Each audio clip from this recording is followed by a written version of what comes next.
Территорию бывшего завода «Манометр», который был расположен на реке Яуза в Москве, переформатировали. Произошло это 11 лет назад. И сейчас отреставрированные заводские корпуса – место для творчества и креатива. Артплей стал излюбленной точкой для москвичей, для образования, отдыха и развития.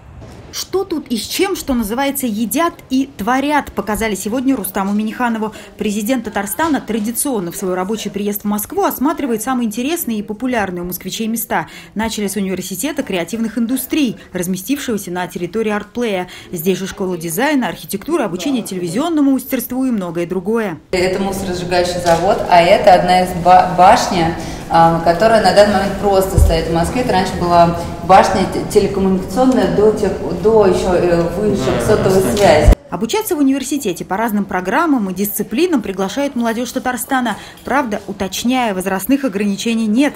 Как нет их и среди участников и гостей другой креативной площадки Москвы – музейного пространства современного искусства «Гараж». Объемное понятие разноплановой выставки. Сегодня татарстанцы осмотрели очередную, посвященную теме сохранения природы. Реализация национальных проектов. Обсуждение тем образования, развития культуры и обустройства городских пространств продолжились уже на конференции «Единой России». От Татарстана в ее работе сегодня приняли участие 5 делегатов. Главная тема – национальные проекты в действии. 2 дня идет очень большая и полезная работа на различных площадках по реализации проектов. Начиная с началом серьезной работы, контрольной работы национальных проектов, инициированных президентом Российской Федерации Владимиром Владимировичем Путиным, и завершая вот сегодня партийными проектами, которые реализуются на территориях огромной страны. Совместное заседание Высшего и Генерального совета «Единой России», которое состоялось сегодня в рамках конференции, собрало 450 делегатов со всей страны. Акцент единороссы сделали на работу с молодежью, формированию у нее лидерских качеств, а также совместной работе с НКО, различными некоммерческими организациями. Вот мы сейчас говорили о том, что наши юристы вполне могут оказывать поддержку людям, которые попали в сложную ситуацию.